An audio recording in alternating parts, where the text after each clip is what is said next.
Ok, muy buenas noches. Soy José Manuel Cano Gómez, médico residente del segundo año de la especialidad de Medicina de Emergencias y Desastres. Y el día de hoy voy a exponer lo que es la insuficiencia cardíaca descompensada y su enfoque y manejo en el departamento de emergencia. Entonces vamos a comenzar. La definición primero de la insuficiencia cardíaca, según la AJA, en la guía del 2022, indica que es un síndrome clínico complejo que consta de síntomas y signos que resultan en un impedimento tanto estructural y o funcional del llenado o la eyección ventricular. Esa es la definición que engloba todo. Ahora, la falla cardíaca aguda, que es nuestro tema, o la falla cardíaca descompensada, es una aparición rápida de estos signos y síntomas, con o sin alguna cardiopatía previa. Entonces vamos a tener la clasificación clásica, la clasificación clásica que maneja las guías, que es la de la AJA y la de la NIJ. La de la AJA es una clasificación tanto anatómico-funcional, ¿no? En el tipo A es una insuficiencia cardíaca de alto riesgo, pero no hay alteraciones estructurales. En el tipo B ya hay alteraciones estructurales, pero no tienen síntomas o signos clínicos. El tipo C ya hay alteraciones estructurales también, más síntomas. Y en el D ya es una insuficiencia cardíaca refractaria, que requiere intervenciones especializadas. En la clasificación de la NIHA, la Asociación del Corazón de New York, más que todo es una clasificación de la Disney, ¿no? Está en estadios 1, 2, 3 y 4, dependiendo del nivel de limitación funcional que tiene el paciente. Ahora, a nosotros en el contexto de la emergencia nos sirve más que nada para ver el estado basal del paciente, la base del paciente, la base clínica de este, y no tanto la descompensación.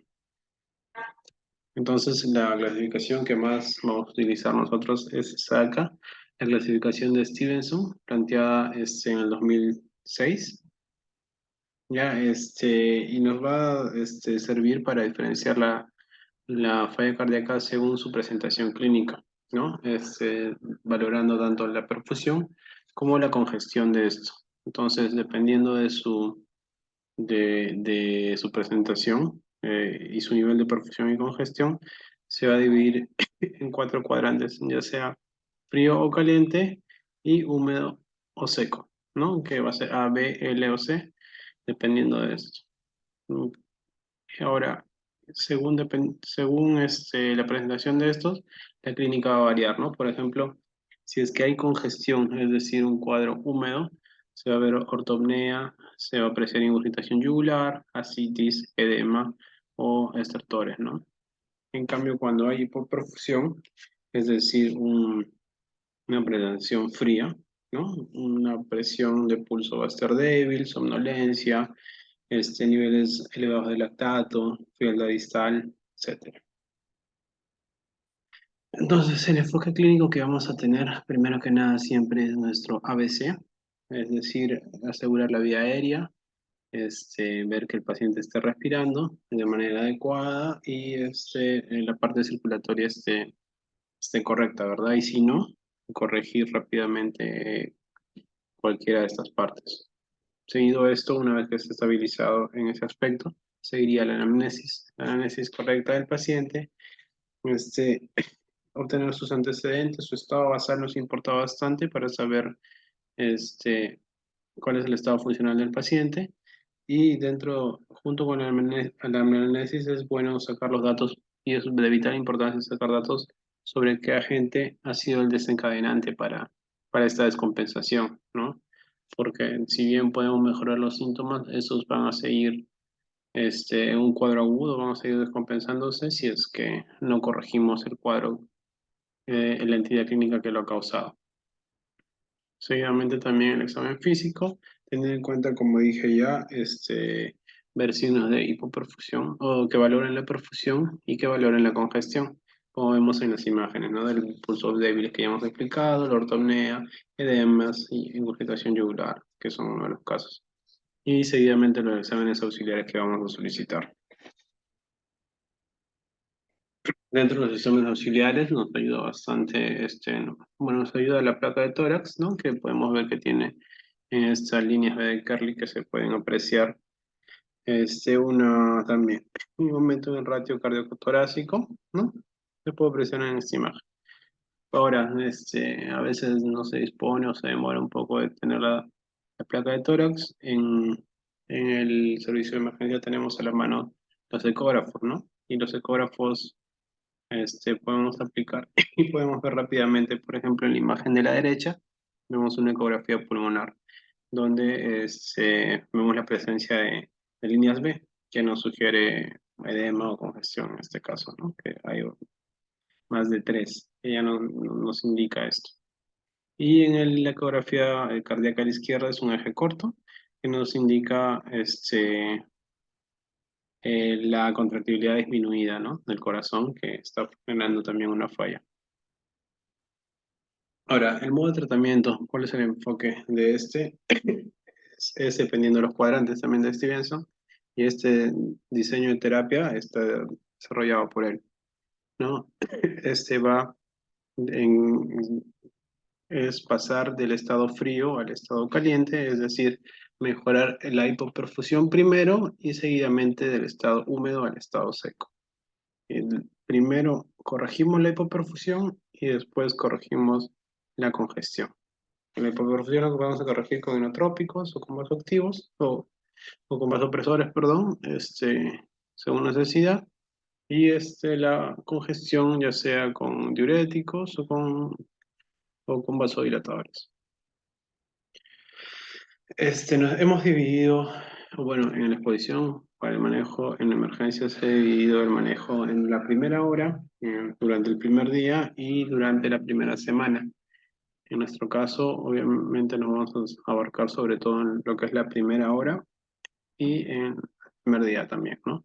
Entonces, dentro de la primera hora, como vemos en el esquema, se hace una evaluación inicial para ver si el paciente tiene shock cardiogénico, si tiene distrés respiratorio, si tiene congestión para poder corregirlo, ¿no? En caso de shock cardiogénico se inicia inotrópicos o vasopresores. En el caso de un distrés respiratorio se puede tratar lo que es la ventilación no invasiva o la ventilación mecánica invasiva. En caso de congestión, diuréticos con o sin vasodilatadores, ¿no? A la par de esto, de este tratamiento sintomático que es el pilar al inicio, es empezar a tomar pruebas adicionales, ¿no? Que nos van a orientar en el diagnóstico y sobre todo en el desencadenante. EKG, imágenes, exámenes de laboratorio. Entonces, adentrándonos un poco más en lo que es la primera hora, tenemos el manejo de oxígeno, que no siempre se debe dar, sino se debe dar cuando la saturación está menos de 90 o cuando la presión arterial de oxígeno está menos de 60. Un paciente que presente distrés de respiratorio de elección, se prefiere el BNI, ya que el BNI se ha demostrado que puede prevenir la intubación orotraqueal, entonces disminuyendo complicaciones y disminuyendo estancia hospitalaria o en UCI del paciente. Cuando no podemos usar BNI, cuando el paciente está en paro, obviamente, cuando no se puede proteger la vía aérea y se requiere intubación, cuando hay mal manejo de secreciones, cuando hay una agitación psicomotora o el paciente no colabora, cuando hay alteraciones anatómicas que puede haber y no se puede fijar la máscara, y en cirugías gastrointestinales o de la vía aérea superior. En esos casos no podemos usar BNI y, y en caso de estrés respiratorio se va a tener que intubar. Otro de los pilares son los diuréticos, ¿no? Obviamente solo son para pacientes que presentan sobrecarga hídrica y signos de congestión. Normalmente se da la furosemida, que es el diurético de elección en estos casos. En la AJA recomienda administrar el diurético de forma inmediata, ¿no? Y divide la dosis en dos. Si es que no ha recibido tratamiento diurético previo antes, entonces se inicia con un bolo de 20 a 40. Y en cambio, si es que ya el paciente era usuario de diurético, por lo menos se debe dar la misma dosis que recibe, o si no, también hay estudios que han demostrado que una dosis, la dosis basal por 1,5 se puede dar. Por ejemplo, si recibía 20 miligramos, se puede dar 30, ¿no? O sea, por 1,5. La guía indica que la dosis máxima que debería recibir es de 120 miligramos al día Y lo que se busca es una diuresis de 100, o bueno, un flujo urinario de 100 a 150 cc, una diuresis de 100 a 150 cc hora en 6 horas, ¿no? Si es que a pesar de la administración de diuréticos no hay resistencia a se puede agregar hidroclorotiazida o antagonistas de mineralocorticoides, ¿no? Y siempre con monitoreo de electrolitos. Ahora, si es que no responde a esto y la congestión es demasiada, se puede pensar en la terapia dialética. Otro de los pilares también tenemos los vasodilatadores, que además de los diuréticos, los nitratos van a producir el alivio de síntomas, ¿no? Son veno y arteriodilatadores, van a reducir la precarga, van a reducir la poscarga, entonces va a haber un aumento del volumen sistólico. Este se usa sobre todo, obviamente, en falla hipertensiva y la Sociedad Europea del Corazón, en su guía del 2016, sugiere no utilizar si es que la presión se encuentra a menos de 90, obviamente, la presión sistólica. La Sociedad Europea de Cuidados Intensivos recomienda usar los nitratos aunque la presión sea en valores normales. Las presiones altas con mucha más razón, ya que estos reducen la tasa de ventilación mecánica.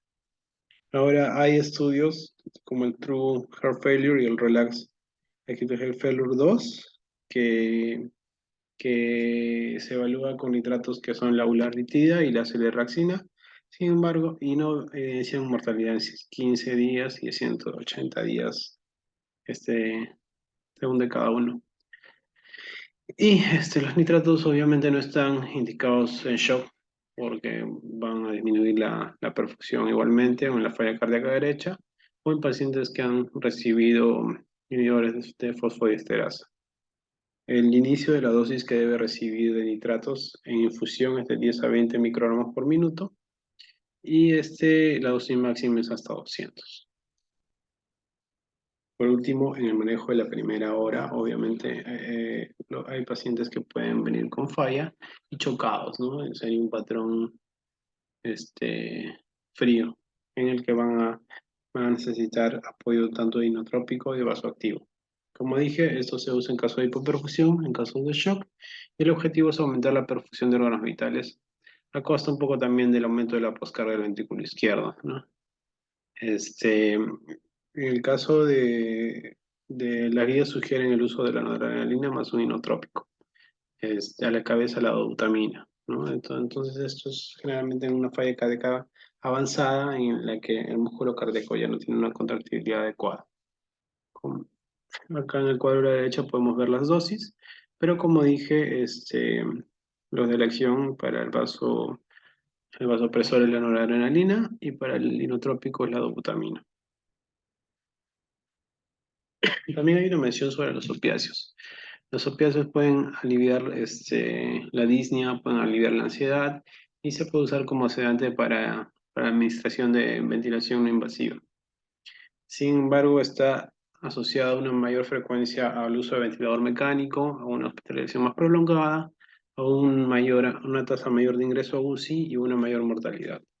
Entonces, ¿qué dice la guía? La guía les recomienda no dar opiáceos a menos que sea estrictamente necesario, ¿no? Sobre todo en casos de ansiedad incontrolables o casos de dolor que no responden. Entonces, esto ha sido el manejo en la primera hora. Vamos a pasar lo que es el manejo en el día. Ya hemos supuestamente compensado al paciente. Entonces, vamos a averiguar el factor precipitante que ha causado esto, ¿no? Dentro de la cabeza, por ejemplo, un síndrome coronario agudo, que para esto se va a aplicar su terapia médica y su probable revascularización. Puede ser una arritmia lo que ha causado esto, y ya se puede dar con terapia médica, o con cardiovirtiendo, o con marcapaso también puede ser. Un TEP, que se va a recibir su terapia adecuada, y puede ser una infección, ¿no? Que debe ser tratada ya con antibióticos. Luego ya tenemos el paciente estabilizado, como dije, hay que buscar la etiología del precipitante y aparte de eso también determinar este nivel de atención que va a requerir el paciente.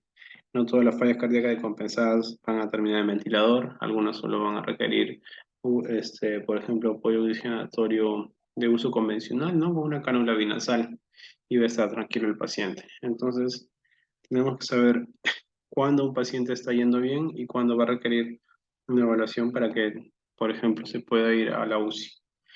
Indicadores de que el paciente está yendo bien, que el paciente nota mejoría, la frecuencia cardíaca está a menos de 100, no hay hipotensión ortostática, hay un flujo urinario adecuado, la saturación más de 95 en fluido ambiental y no hay o hay una un ligero empeoramiento de la función renal. Si tenemos cumplimos todas estas condiciones, estamos viendo que nuestro paciente está evolucionando de la manera adecuada. Pero si encontramos, por ejemplo, un paciente que necesita intubación o ya está intubado, se ve hipoperfusión orgánica, la saturación está a menos de 90 incluso con terapia oxigenatoria. Hay aumento del esfuerzo respiratorio, está taquipneico, hay bradipnia bradicardia o taquicardia y la presión sistólica está disminuida. Entonces podemos considerar ya una interconsulta a la UCI para que sea manejado por ellos, ¿no? Y eso finalmente es el manejo de la primera semana. Normalmente el paciente no se va a quedar tanto tiempo en la sala de emergencia, en el servicio de emergencia. Esto normalmente se va a hacer o bien en UCI o bien en la sala de hospitalización, ¿no? Que es el monitoreo, el peso, el balance hídrico, la función renal, los electrolitos, signos vitales. Se va a iniciar también terapia oral para la falla cardíaca, un manejo multidisciplinario, educación del paciente, seguimiento. ¿Y cuándo se debe dar de alta al paciente? Cuando está descongestionado, cuando se ha corregido el factor precipitante, cuando las comorbilidades han sido controladas, este sale por 24 horas a más y que ya está recibiendo tratamiento de vía oral por 24 horas a más. Entonces, en conclusiones de lo que es el manejo de la falla cardíaca aguda o descompensada en el servicio de emergencia, primero debemos tener en cuenta que la presentación va a tener un amplio rango de severidad, ¿no? Como dije, unos pacientes van a requerir una cánula binasal y van a estar tranquilos, otros no van a tolerar ni siquiera el BNI y van a requerir intubación. Debemos evaluar al paciente y definir el patrón de la falla cardíaca. Es húmedo caliente, frío seco, hay que evaluar y definir cuál es la presentación clínica que tienen y de acuerdo a eso tratar. El tratamiento, cuándo y cuándo no dar oxígeno, cuándo no dar nitratos, cuándo no dar diuréticos, ¿no? Ya dijimos, oxígeno, si la presión está más de 90, bueno, más de 92 no es necesario dar. El nitrato, si está la sistólica menos de 90, no recomendamos dar, o si es falla derecha, o si ha recibido, este, o si es falla derecha, perdón. Y los diuréticos, solo cuando hay signo de congestión.